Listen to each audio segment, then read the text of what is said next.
हैं, आप इसको इजराइल की तरफ से जेनोसाइड भी कहते हैं। इजराइल का जो जेनोसाइड है इसके नाम से भी आप इसको जानते हैं। अगर हम देखें तो तारीख का वर्स्ट तरीन ह्यूमैनिटेरियन क्राइसिस हमें देखने को मिलता है। देखिए यहाँ पर बेटे ये आपका इसको गंदा नहीं करें प्लीज आप लोग, व्हाइट बोर्ड को। अच्छा, यानी कि वर्स्ट ह्यूमैनिटेरियन क्राइसिस हमें तारीख में देखने को मिलते हैं।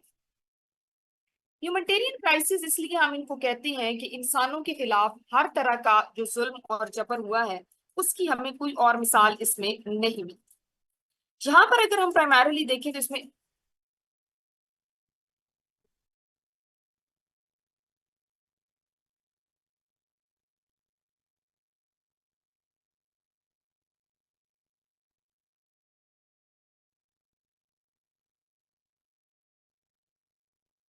अच्छा जी, अब यहाँ पर कुछ जो चीजें हैं उनको हम देखते हैं। पहले एक कहानी की तौर पे आप इस चीज को सुनिए और इसको अंडरस्टैंड कीजिए कि मसला शुरू कहाँ से होता है। हम जंप नहीं करेंगे, हम आज के ह्यूमैनिटेरियन क्राइसिस के ऊपर नहीं आते। लेट्स गो बैक, जरा वापस जाते हैं, पीछे जाते हैं, हालात को समझने की कोशिश करते हैं कि ये जो ज्यूज हैं ये कौन लोग, ऐसा क्या हुआ था, ऐसा कौन सा मसला था, ऐसी कौन से इश्यूज थे, ऐसे कौन से मामला थे और इसमें क्या कुछ था, उस तमाम की तमाम चीजों के हवाले से हम बात करते हैं। अच्छा जी बेटा, सबसे पहले लेट्स स्टार्ट एंड डिस्कस के इशू स्टार्ट कहाँ से होता है। अब यहाँ पर जब हम देखते हैं तो सबसे इंपॉर्टेंट चीज बेटे हमें देखने को मिलती है, वो ये मिलती है कि 2 मिनट अजान होने दें जरा, जस्ट गिव मी 2 मिनट अजान होने, सिर्फ 2 मिनट दे दें अजान होने।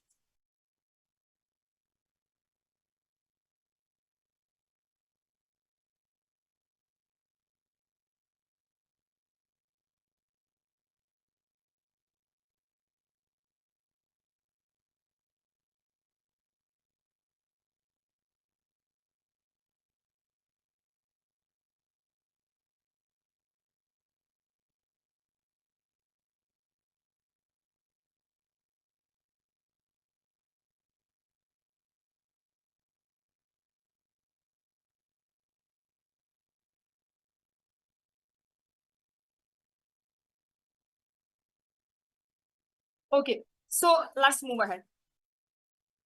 बेटे हुआ कुछ यूं, हालात कुछ ऐसे हुए, हम यहाँ पर ये कहते हैं कि मामलात कुछ ऐसे हुए कि सबसे पहले ज्यूस और क्रिश्चियंस के दरमियान एक पुरानी लड़ाई, ज्यूस के खिलाफ एक बहुत बड़ा हेट्रेड है। जो ज्यूस कम्युनिटी है इसको लोग नफरत करते हैं, ठीक है। एक जो हेट की फीलिंग्स है वो हमेशा से इनकी मौजूद है। वो इसलिए कि सबसे पहले अगर हम बहुत पीछे जाते हैं हिस्ट्री के अंदर, 1800 से भी पहले की बात करते हैं, तो क्रिश्चियंस ये कहते थे कि बुनियादी तौर पे जो हमारा जेसस क्राइस्ट है, ठीक है, यानी कि जो उनका खुदा है, जो भी, यानी कि हजरत ईसा अलैहिस्सलाम के बारे में वो कहते थे कि ज्यूज उनको मरवाना चाहते थे। और ज्यूज जो हैं उन्होंने बुनियादी तौर पे क्रूसिफाइड किया, यानी कि जो जेसस क्रिस्ट है उसको बुनियादी तौर पे, ये आपने ये निशान देखा होगा, यानी कि इस सूली पे चढ़वाने वाले भी ज्यूज।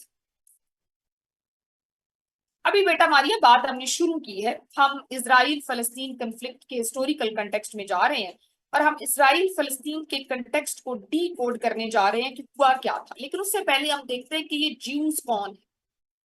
ये ज्यूज को हम इसलिए देखने जा रहे हैं, ये ज्यूज की कम्युनिटी की हम अंडरस्टैंडिंग इसलिए बिल्ड करने जा रहे हैं कि जहां पे बहुत इंपॉर्टेंट चीज है, या इसके हवाले से हमें पता होना चाहिए कि ये ज्यूस क्या ये अभी ब्रूटल हो गए हैं, या ज्यूस के साथ क्या कुछ हुआ। ये वो तमाम चीजें हैं कि जिनको हमने अंडरस्टैंड करना है और जिनको हमने समझना है।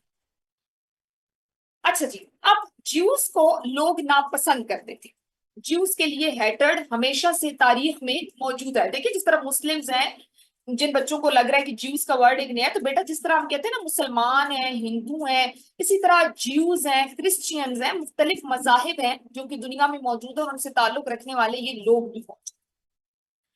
अब इनसे नफरत सबसे पहले क्रिश्चियंस करते थे।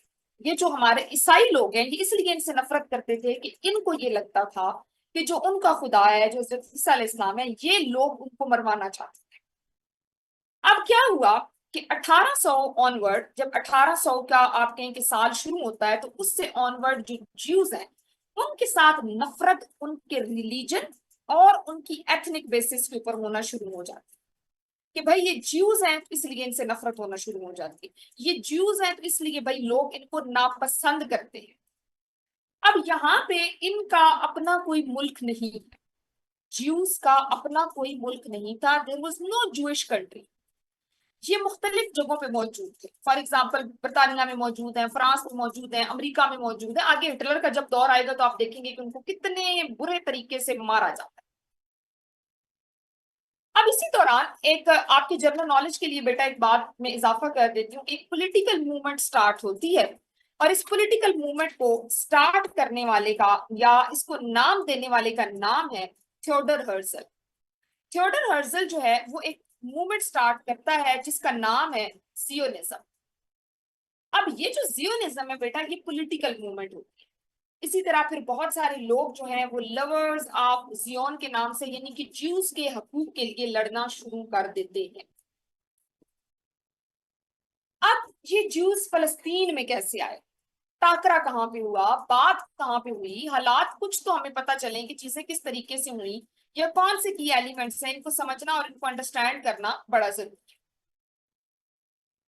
अच्छा जी, अब यहाँ पे बेटा अगर हम देखें तो मामला कुछ यूं हुआ कि इसी दौरानिए में 1881 का टाइम पीरियड, आप कहें कि ना, आपको जरूरी नहीं है कि आप याद रखें कि कब क्या हुआ। 1881 के अंदर बेटा एक बहुत बड़ी, आप कहते हैं, माइग्रेशन, ज्यूज की लार्जेस्ट माइग्रेशन होती है। और ये माइग्रेशन बेटा, ज्यूज वहां से उठते हैं और ये आते हैं आपके फलस्तीन के।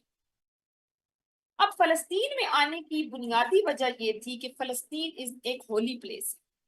फलस्तीन मुसलमानों, ज्यूज और क्रिश्चियंस, तीनों कम्युनिटीज के लिए होली प्लेस है। मुस्लिम्स, ज्यूज और आपकी जो क्रिश्चियनिटी है, इन तीनों के लिए ये, अब आप कहें कि एक सैक्रेड प्लेस है, एक पाकीज़ा जगह है। लेकिन उस वक्त 1881 का जब टाइम पीरियड है, तो उस वक्त ये तमाम के तमाम पीसफुल को एग्जिस्टेंस, जिसको आप कहते हैं ना कि आप इत्तेहाद के साथ एक दूसरे के साथ रह रहे हो। अच्छा बेटा, इसके बाद ये होता है कि ये बड़ी माइग्रेशन हुई, ये, और दूसरी बात ये कि ये बहुत बड़ी जमीन थी। ये फलस्तीन की जो जमीन है तो छोटी जमीन नहीं थी। इसलिए जब आपके पास इतनी बड़ी जमीन मौजूद हो तो आपको क्या मसला होता है, आप आने वाले लोगों को क्यों रोकेंगे? Why would you stop? आए भाई, और उनके आने से आप डिस्टर्ब भी नहीं हो रहे। तो लिहाजा ज्यूज का आना और ज्यूज के आने से कोई किसी किस्म की भी वहां पे कोई भी इशू नहीं हुआ।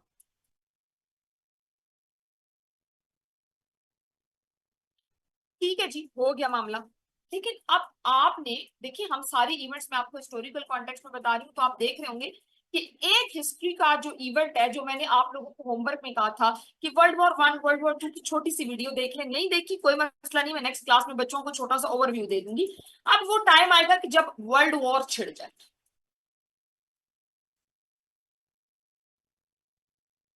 अब वर्ल्ड वॉर के अंदर एक मामला होता है, थोड़ी बात डिटेल में चली जाएगी लेकिन इंटरेस्टिंग बात। अब 1915 है, और 1915 के अंदर जनाब वर्ल्ड वॉर 1। अब वर्ल्ड वॉर 1 में एक तरफ आपका बरतानिया है, ब्रिटिशर्स है, एक तरफ आपके फ्रेंच हैं, और उनके साथ अरब रेवोल्यूशनरीज भी हैं, और दूसरी तरफ आपकी खिलाफत उस्मानिया है। अब बरतानिया वाले ज्यूज को कहते हैं आप हमारी मदद करें, हम आपको फलस्तीन में आपका मुल्क देंगे। मजे की बात, यही वादा अब वो क्रिश्चियन से भी करते हैं। आप हमारी मदद करें, हम आपको फलस्तीन में जगह दें। बरतानिया वालों ने ज्यूज को फूल बनाया जी, पागल बनाया। और ये पागल बनाने का बुनियादी मकसद ये था कि बरतानिया वाले अमेरिका को इन्फ्लुएंस करना चाहते थे। क्यों? क्योंकि अमेरिका के अंदर बहुत सारे ज्यूज मौजूद थे। तो अमेरिका में जो ज्यूज मौजूद थे, जब ज्यूज ब्रिटिशर्स के साथ खड़े हो जाएंगे तो इसका मतलब है अमेरिका पे प्रेशर आ जाएगा। बेटा मैं ये बता रही हूँ कि जब वर्ल्ड वॉर का टाइम पीरियड आया, जब वर्ल्ड वॉर वन हुई, देखिए एक तरफ बरतानिया था, फ्रांस था, अरब रेवोल्यूशनरीज लड़ रहे थे, उनके मुकाबले में खिलाफत उस्मानिया, ऑटोमन एम्पायर वाले। अब ब्रिटिशर्स ने यहाँ पर एक चाल चली। अब वो चाल आज तक हमारे सर पड़ रही है। वो चाल बेटा उन्होंने ये चली कि उन्होंने कहा हम ये करेंगे कि भाई हम आपको, ज्यूज को कहा, मिसाल के तौर पे लारेब को कहा कि आप मेरी मदद करें, मैं आपको ये नोट्स दे देती हूँ। ज्यूज को कहा कि आप हमें इस वॉर में हेल्प करें, हम फलस्तीन में आपको आपका मुल्क बना दें। दूसरी तरफ जो आपकी क्रिश्चियन कम्युनिटी थी उसको कहा आप हमारी मदद करें, हम आपको मुल्क बना दें। इसके पीछे बुनियादी वजह ये थी कि बेटा आपको पता होगा कि सबसे ज्यादा ज्यूज अमेरिका में भी मौजूद थे। तो लिहाजा बरतानिया ये चाहता था कि ज्यूज को अगर मैंने साथ मिला लिया, इन जो जिनको आज आप इजरायली कहते हैं, तो अमेरिका के ऊपर एक दबाव पड़ जाए, अमेरिका के ऊपर एक प्रेशर आ जाए।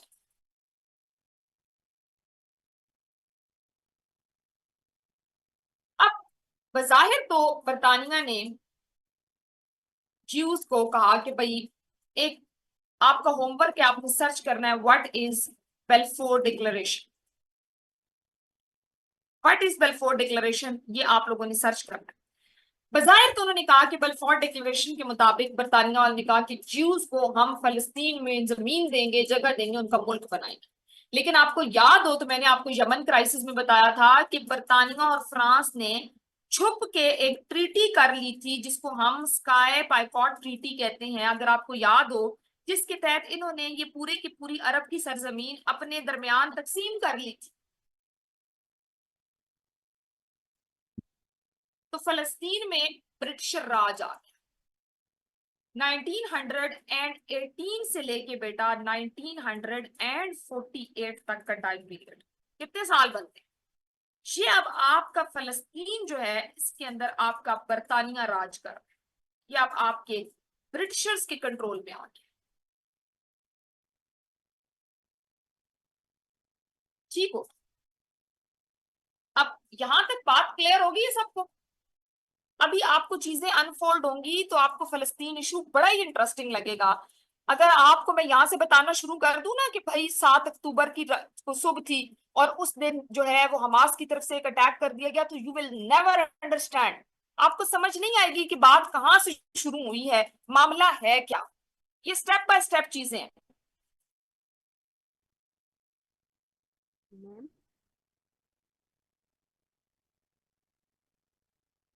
ठीक है, तो इसलिए आई वॉन्ट यू कि मैं आपको ना दोबारा बैक लेके जाऊं जहां पे हम पहुंचे।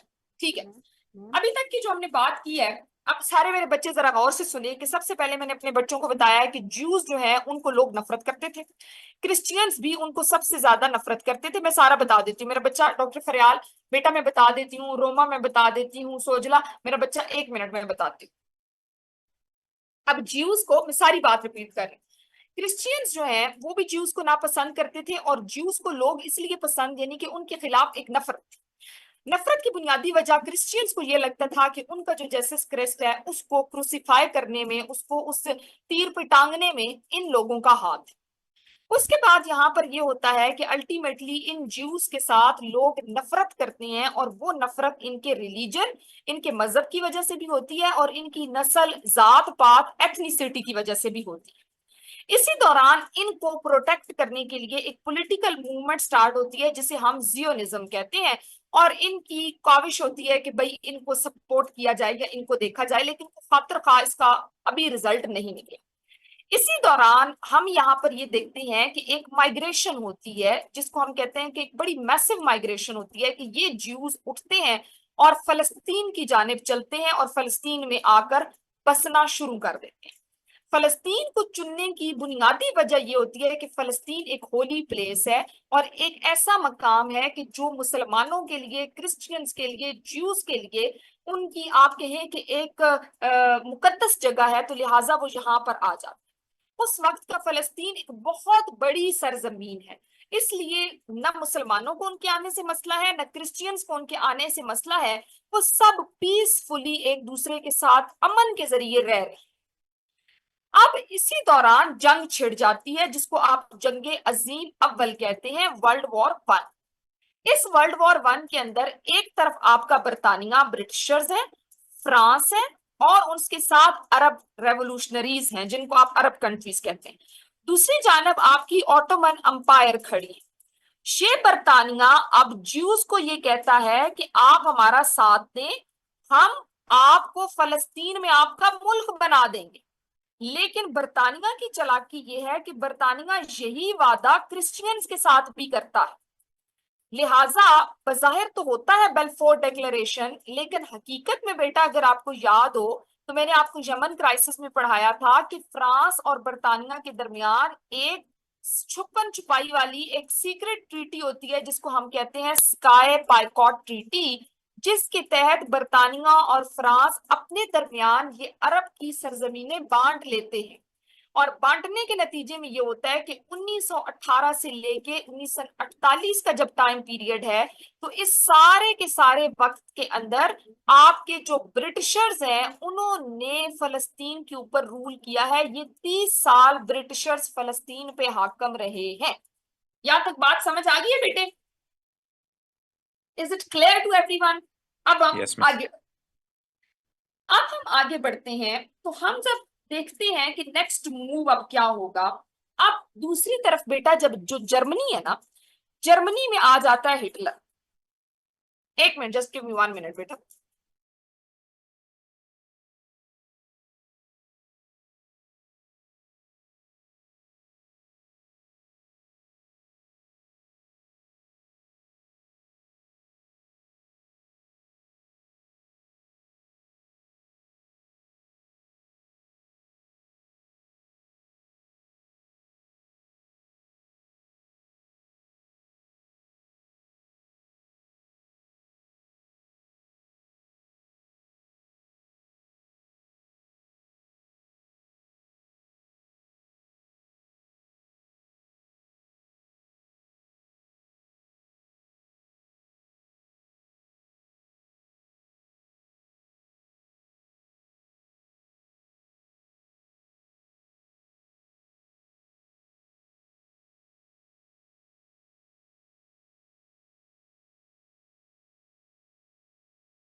ओके, आई एम सॉरी बेटा, मैंने ऑफिस से जो है ना वो मेरी कॉल आई थी, तो आई हैव टू स्टॉप। अच्छा, अब यहाँ पर ये हुआ, अगली चीज क्या होती है कि जर्मनी के अंदर आ जाती है हिटलर की पावर।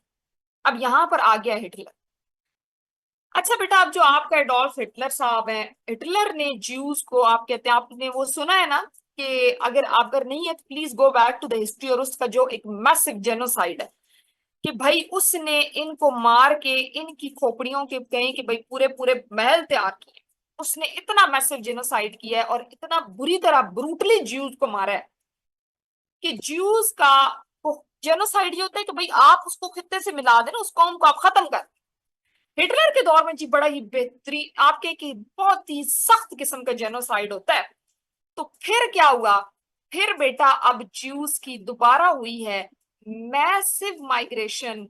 और माइग्रेशन किस तरफ हुई है? फलस्तीन की तरफ। फिर आ गए जी फलस्तीन।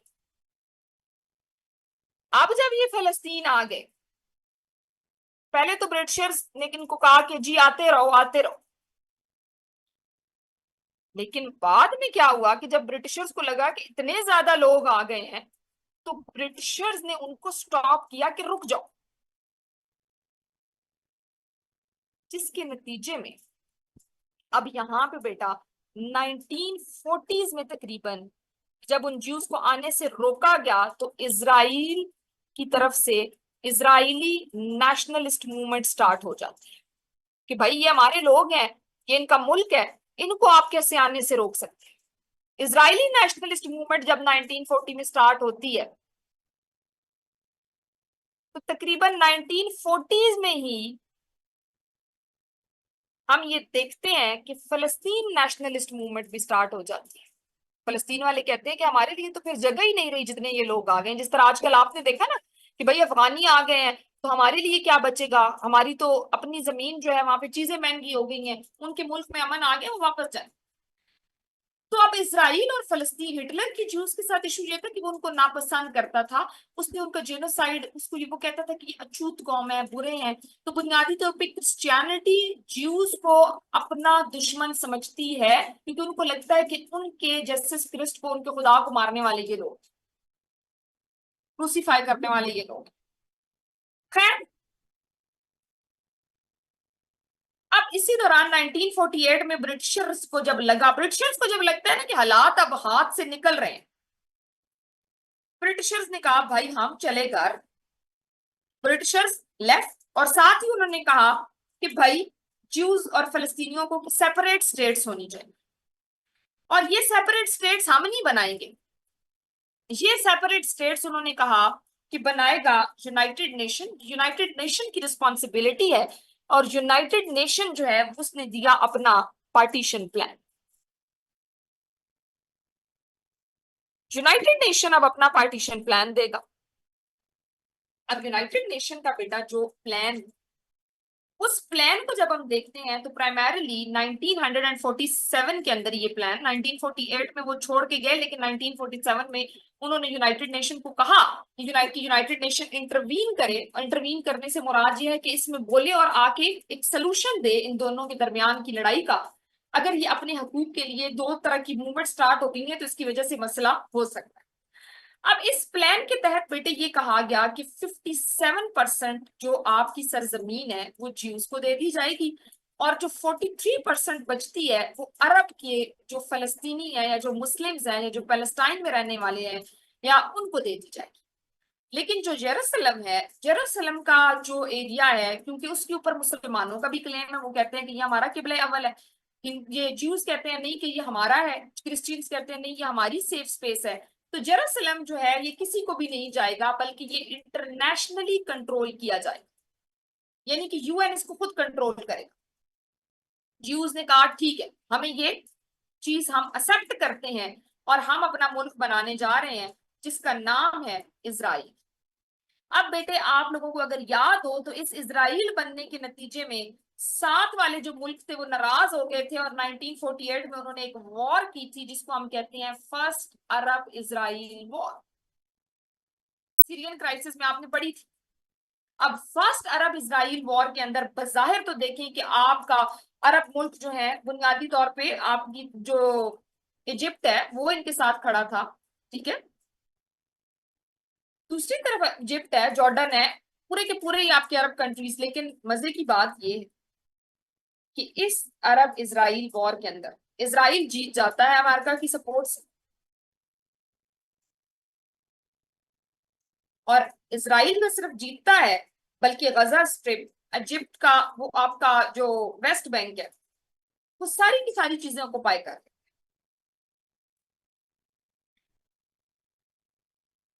अब इस दौरान फलस्तीनियों के लिए कोई जगह नहीं रही। जिनका मुल्क था, इस जंग के नतीजे में वो रिफ्यूजीज बन गए।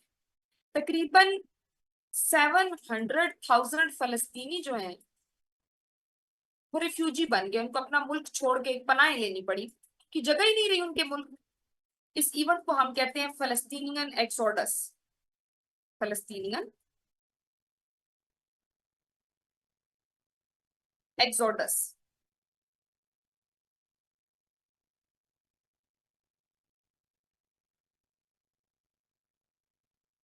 अब क्या होता है,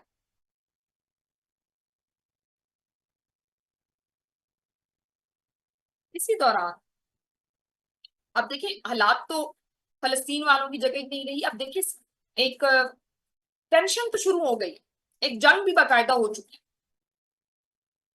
1967 में अब दूसरी जंग होगी, ये आपकी 6 डे वॉर भी हम इसको कहते हैं, जिसको आप अरब इजराइल वॉर 2 भी कह सकते हैं। 6 दिन तक जी आपकी ये वॉर चलती। अब इसके नतीजे में ये जो आपका इजराइल है ये गजा स्ट्रिप और वेस्ट बैंक को भी ऑक्युपाई कर लेता है। आगे चल के मैं आपको मैप पे दिखाती हूँ कि ये चीजें कहाँ पे इसको ये ऑक्युपाई कर।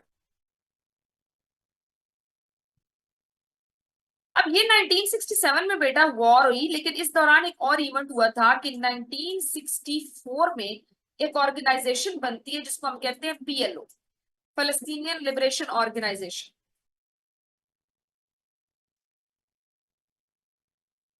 इस फलस्तीनियन लिबरेशन ऑर्गेनाइजेशन को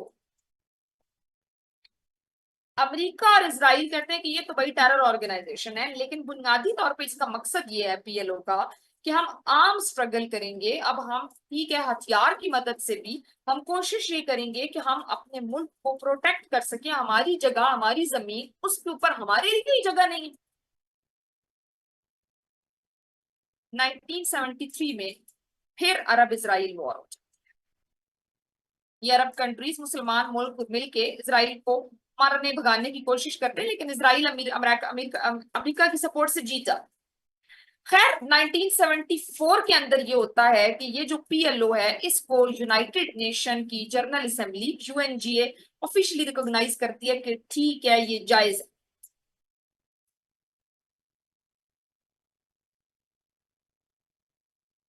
अब इसी दौरान अब बेटा ये जो यूएन ने जगह दी थी ना, या यूएन ने जो पोजीशन दी थी, तो उसको आप ये करें तो उसको आप इस तरीके से समझें कि उसमें बुनियादी तौर पर ये जो वेस्ट बैंक का या फिर आपका गजा स्ट्रिप का एरिया है ना, ये एरिया मुसलमानों या फलस्तीनियों के पास था। ठीक है, कि इस तरीके से आप मैप को देखें ना तो आपकी थोड़ी सी चीज क्लियर हो जाएगी कि यूं करके ना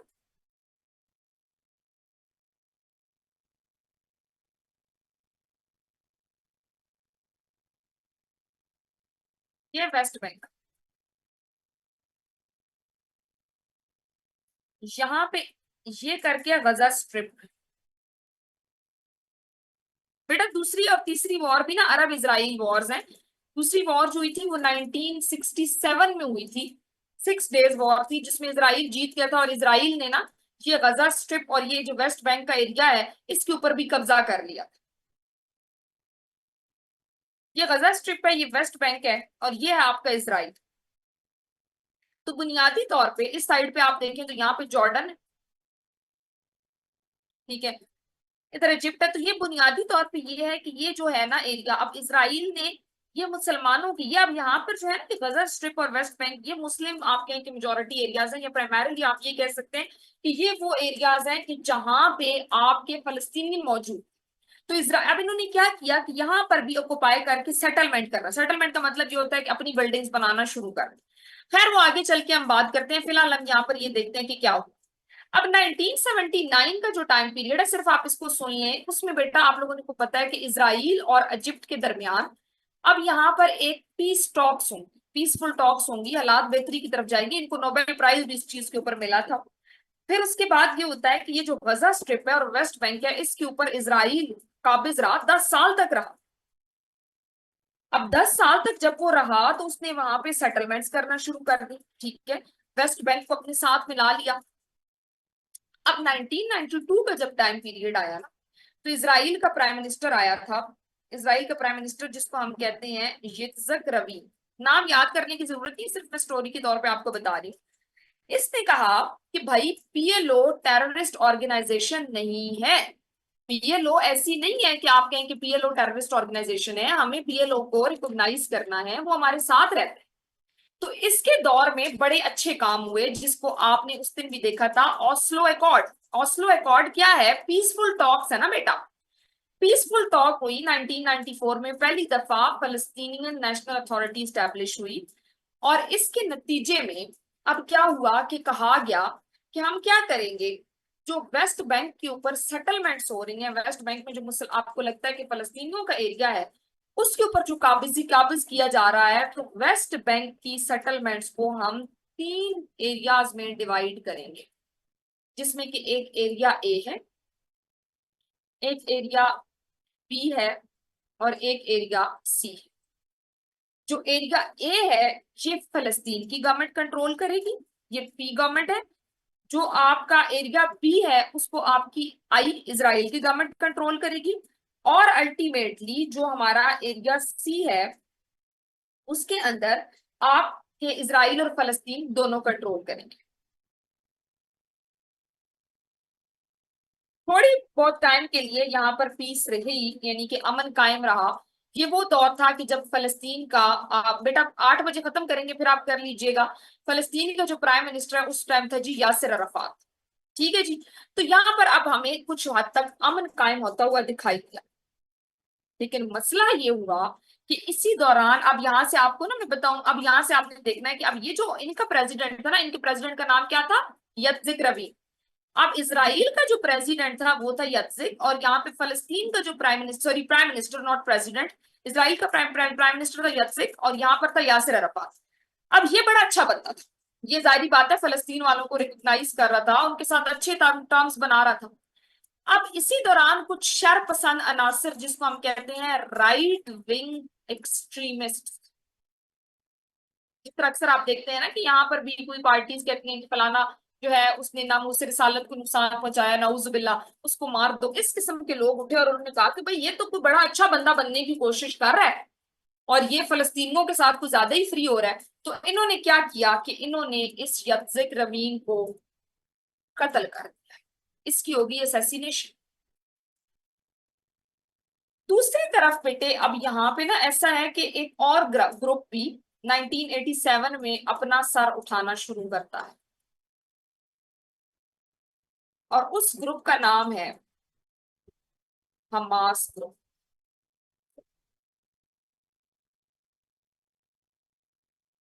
अब ये हमास ग्रुप जो है ना, ये फलस्तीन की साइड से जो रिलीजियस एक्सट्रीमिस्ट थे ना उनकी तरफ से उठा, जिसने कहा कि पीएलओ वाले बड़े सेकुलर हो गए हैं, बड़ा इजराइल वालों के साथ हाथ साथ मिला रहे हैं, इनको सेट करना पड़ेगा। हमास वालों ने कहा हम wants to erase Israel, Israel को खत्म करना चाहते हैं जी।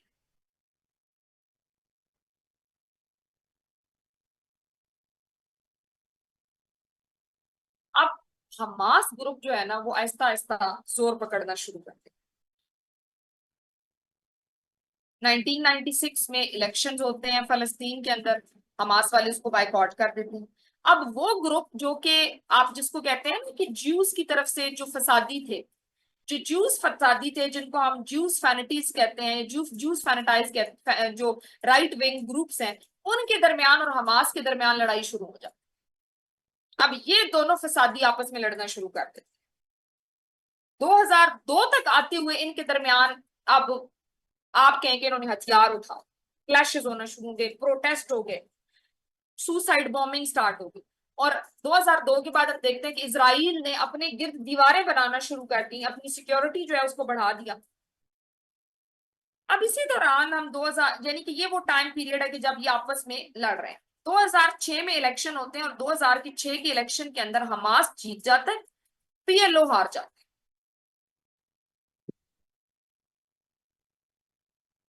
अब 2007 में हमास और पीएलओ आपस में लड़ना शुरू कर देते हैं, और 2007 के अंदर बेटा हमास और पीएलओ की सिविल वॉर छिड़ जाती है। एक तो हमास इसराइल के इस ग्रुप के साथ लड़ रहा है ना, ज्यूज फैनेटिक्स के साथ।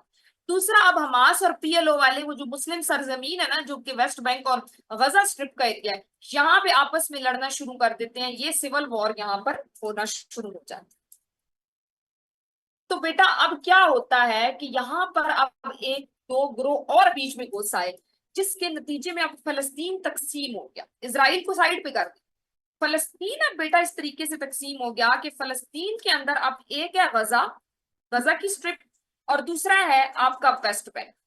अब जो आपकी गजा स्ट्रिप है वहां पे आके बैठ गया हमास पूरे का पूरा, और वेस्ट बैंक के अंदर मौजूद है पीएलओ, और इनके आपस के दरमियान हो रही है सिविल वॉर। और दूसरी तरफ ये हमास जो है, ये इसराइल के अंदर जो एक ग्रोह उठा है, फसादी ग्रोह, जो कि राइट विंग जिनको हम कहते हैं, जो कि शिद्दत पसंद किस्म के फैनेटिज हैं, उनके साथ भी ये लड़ रहा। अब यहां तक तो जंग समझ आती है। और जंग क्या है? जमीन की जंग है, सेटलमेंट की जंग है, एरिया की जंग। यहां तक बात आपको क्लियर होगी, कॉन्टेक्स्ट बन गया है कि जंग क्या है। यहां तक किसी को कोई कंफ्यूजन है तो प्लीज पूछिए। उसके बाद हम आते हैं 7 अक्टूबर 6:30 पे क्या हो। यहां तक किसी का कोई सवाल, कोई कंफ्यूजन तो वो पूछे। Is it clear to everyone?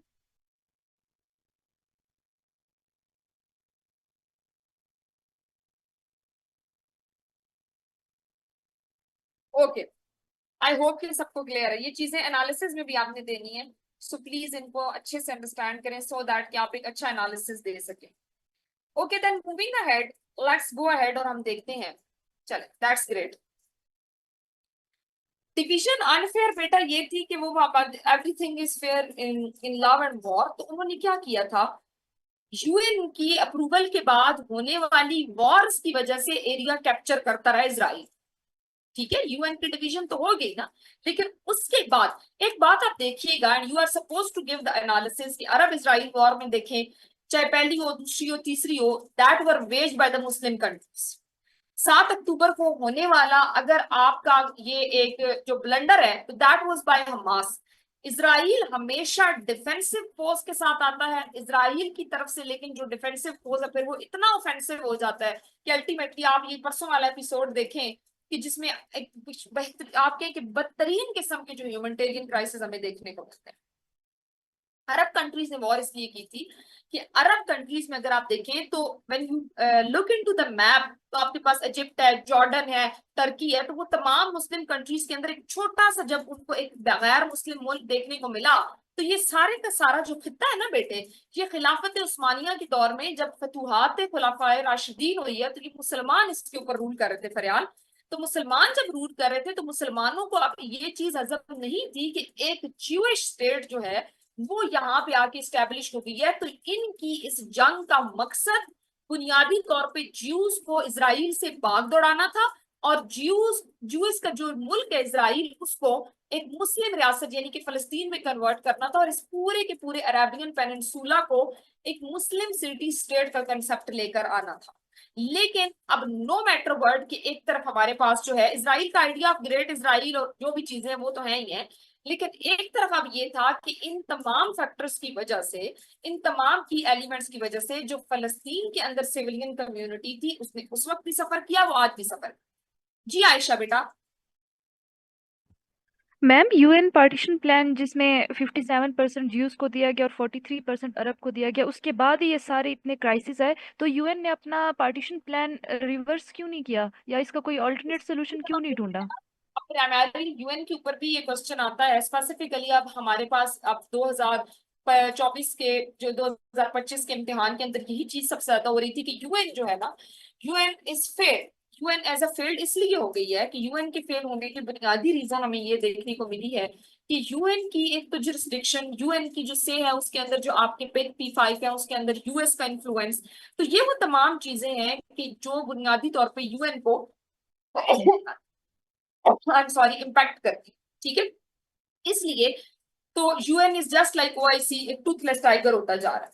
और अलॉन्ग विद इट यूएन का एक और भी तरीका मामला है कि यूएन के अंदर जब इंटेंसिटी ऑफ क्राइसिस कहीं की ज्यादा आती है, मिसाल के तौर पर रशिया यूक्रेन आपका इन्फर्गेट कर गया, तो उसका फोकस फिर उधर शिफ्ट हो जाता है। जिस तरह कश्मीर को डेड ट्रीटमेंट दे रहा आपका यूएन, सिमिलरली फिर यहाँ पर फलस्तीन भी उसके लिए इसी तरह हो गया। अभी तो रिसेंटली हमने देखा, आप आज देखें यूएन के ऊपर कितने क्वेश्चन, अगर आप 7 अक्टूबर के बाद के हालात देखें, और हम ये देखते हैं कि डिस्पाइट द फैक्ट कि 7 इंटरनेशनल लॉ की वायलेशंस मौजूद है, as per the Geneva convention violation हो चुकी हैं, एज पर द आईसीसीपी का हमारे पास जो है वो वॉर क्राइम की जितनी भी चीजें हैं वो प्रूफ होती हैं इंटरनेशनल कोर्ट ऑफ जस्टिस के अंदर के 7 मेजर इंटरनेशनल लॉ की वायलेशन इसराइल कर रहा है फलस्तीन के अंदर।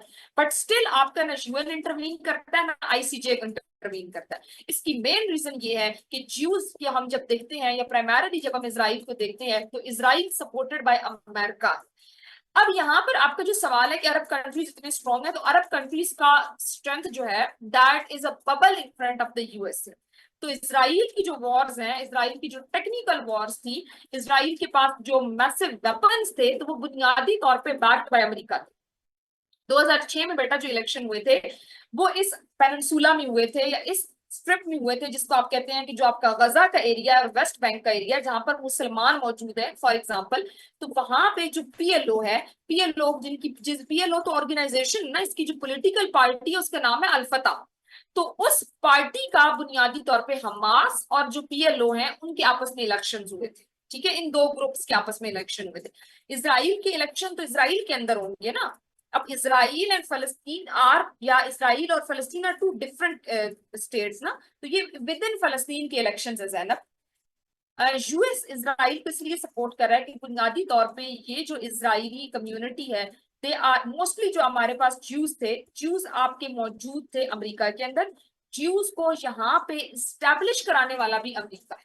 तो बेसिकली ये जो ज्यूज हैं that is the extended community of America. ठीक है, not only to oppose the Islam, but basically आप ये कह सकते हैं कि ज्यूज जो हैं वो प्राइमरली, आप जिस तरह चाइना के अंदर जाते हैं और वहां पर आप ये देखते हैं कि लोग सॉर्ट ऑफ ताइवान में मौजूद हैं, या जिस तरह आप ये कहते हैं कि आप अमेरिका में आप यूएस की तरफ जा, आप बरतानिया में जाते हैं, तो बरतानिया के अंदर आप ये देखते हैं कि आपकी प्राइमरली लोग सेंट्रली लोकलाइज से जो बाहर के लोग हैं, तो यूएस के ज्यूज को जो सपोर्ट करना है, तो US is basically banking is on community. तो यूएस जो है वो ज्यूज को एक अपना की एलिमेंट समझता है, अपना पार्ट एंड पार्सल समझता है, इसलिए। ठीक हो गया। अच्छा जी, लेट्स गो अहेड, आगे चलते हैं और देखते हैं कि रिसेंटली क्या हुआ, कौन से की एलिमेंट्स हैं, कौन से मामलात हैं, क्या कुछ हुआ, इसके बारे में हम बात करते हैं। Okay, let's go ahead. और बेटे हुआ यूं, 7 अक्टूबर, 7 अक्टूबर 6:30 सुबह। अब इसराइल के अंदर ना बड़ा ही एक स्ट्रॉन्ग किस्म का स्टैब्लिश सिस्टम है उसका। इसराइल की डिफेंस फोर्सेस ने वहां पर एक आयरन डोम लगाया हुआ है। ठीक है, इसका नाम वैसे मैं साइड पे लिख देती हूँ, आयरन डोम है। ये आयरन डोम जो है ना, आप ये आयरन डोम जो है,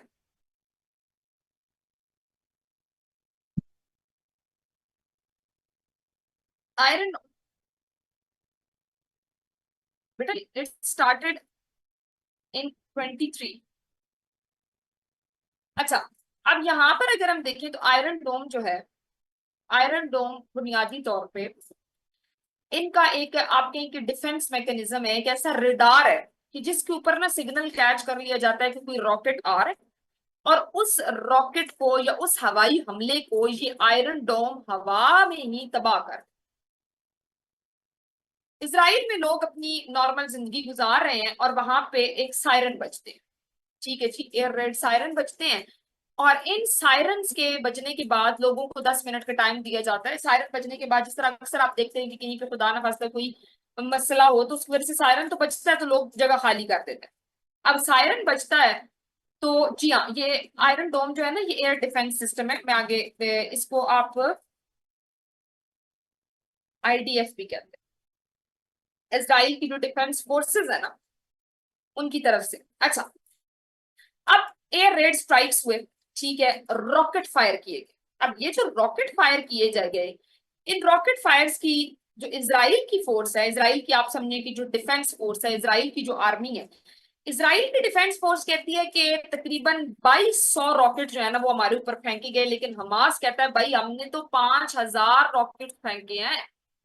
यानी कि ये आयरन डूम, इसके ऊपर ना आप एनालिस्ट कहते हैं कि इसके ऊपर भी सवालिया निशान है कि आपके पास तो दुनिया का वर्ल्ड बेस्ट डिफेंस सिस्टम था, आप तो टैक्टिक्स यूज करके उसको हवा में डिस्ट्रॉय कर सकते थे, लेकिन जो 5000 ये सारे के सारे बेटा रॉकेट्स फायर हुए ये सिर्फ और सिर्फ 20 मिनट में हुए हैं। तो भाई आयरन डूम को तो सांस लेने का मौका नहीं मिला, तो इसलिए आयरन डूम भी फेल हो गया तकरीबन हजारों की तादाद में। ठीक है, more than hundreds of the people जो है उनकी डेथ हो गई। मैं रौनक बच्चा मैं करती हूँ, जो बाउंड्री वॉल थी इसराइल फलस्तीन की वो तबाह हो गई। अब ये अटैक जो है ना बेटा, ये मैं बता रही हूँ कि जो रिसेंट हमारे क्राइसिस है ना, 7 अक्टूबर को ये शुरू होते हैं। हमास जो है, हमास वो जो ग्रुप आया था ना, वो ग्रुप जो कह रहा था कि पीएलओ वाले बड़े कोई सेकुलर हो रहे हैं तो इनको पकड़ते हैं, इनको जरा सजा देते हैं, ये उस ग्रोह ने इसराइल के ऊपर पहले अटैक किया है। फलस्तीन के की सरजमीन में जो वो गजा स्ट्रिप का एरिया है जहां पे हमास मौजूद है, उस हमास ने अब हमला किया है इसराइल के ऊपर। समझ आई ये चीज? और कुछ छोटा मोटा हमला नहीं किया, उनके ऊपर 5000 रॉकेट फायर किए। अमेरिका की मदद से इसराइल के पास दुनिया का बेहतरीन डिफेंस मैकेनिज्म है जिसको हम आयरन डूम कहते हैं, जिसके नतीजे में ये है कि उसके वो सिग्नल कैच करता है और उसको लगता है कि इसराइल पे हमला होने लगा है, तो वो हवा में उस चीज को उड़ा के फेंक देता है। लेकिन हमास की तरफ से 5000 रॉकेट 20 मिनट में जो फेंके गए, तो उसके नतीजे में ये हुआ कि वो कहते हैं ना कि साह लेने का टाइम नहीं मिला। अब आपके इजरायली के फोर्सेस कहती हैं कि तकरीबन 2200 रॉकेट थे, तो अब ये 2200 रॉकेट हुए हैं जो जमीन पे पहुंचे, यानी कि 5000 रॉकेट इन्होंने फेंके और वो आयरन डूम ने बाकी जो है वो हवा में ही तबाह कर दी। सोचेंगे वो 5000 के 5000 ही आते तो फिर क्या होता, हजारों की तादाद में लोग मर गए। अब ये जो अटैक है, ये अटैक किया कि इसराइल के टैंक जो है वो हमास ने पकड़ लिए, जो समुद्री रास्ते हैं वहां से उनके ऊपर हमला करना शुरू कर दिया, और जो निहत्थे लोग थे उनको मारना। अब हमास ने इतने वेपन बेटा मेरे बाप कहां से लिया? और हमास जो है वो एक मिलिटेंट ऑर्गेनाइजेशन है, हमास को भी तो बैक करता है ना कोई। Hamas is backed by Iran, सबसे बेहतरीन न्यूक्लियर पावर्स हैं जी उनके पास। अब क्या होता है,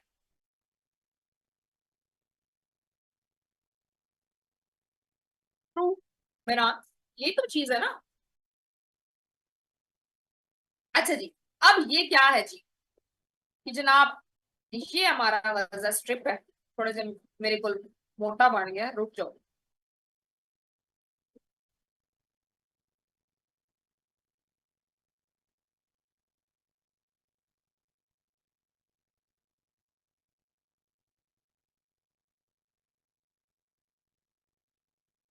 ये गजा स्ट्रिप है जी, और ये वेस्ट बैंक, ये इसराइल है, ये साइड पे जॉर्डन है मुल्क, ये बच्चे गजा स्ट्रिप। अब यहाँ पे ये फलस्तीनियों की सरजमीन है, ये फलस्तीनियन टेरिटरी। ठीक है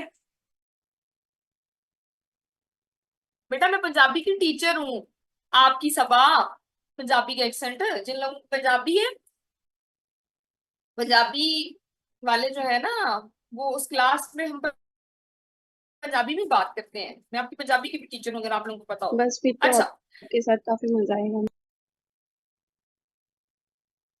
हमास है भी बैठे बैठे ना, यानी कि मोहम्मद हसन वो होता है ना कि bro wake up and decided to have a violence, Hamas का ये था। लेकिन बताती हूँ कि हमास ने क्या कहा कि मैंने क्यों रॉकेट लॉन्च किए।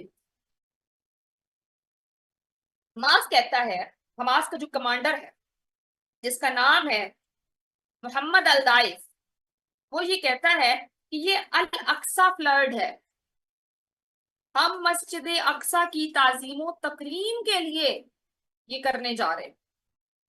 बेटा बस अभी टाइम थोड़ा सा, इस क्लास में मुझे इतना टाइम चाहिए उतना ही कम हो। मुझे पता नहीं क्यों लगता है, हालांकि मतलब मेरी जो बाकी सब्जेक्ट्स हैं उनमें मुझे टाइम की कमी फील नहीं होती, बट आई फील कि इसमें मुझे स्कार्सिटी ऑफ टाइम। तो आपकी नमाज आप 8 बजे फिर ये है कि कर लीजिएगा, तो उस टाइम आप पढ़ लीजिएगा। टाइम आई थिंक होगा 8 बजे तक, होगा ना? नो मैम, तब तक ईशा हो जाती है। ओहो।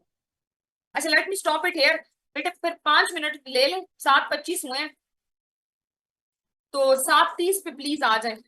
तो मैं इधर ही आपका वेट करती हूँ, यहीं से कंटिन्यू करते हैं, ठीक है? Please be quick.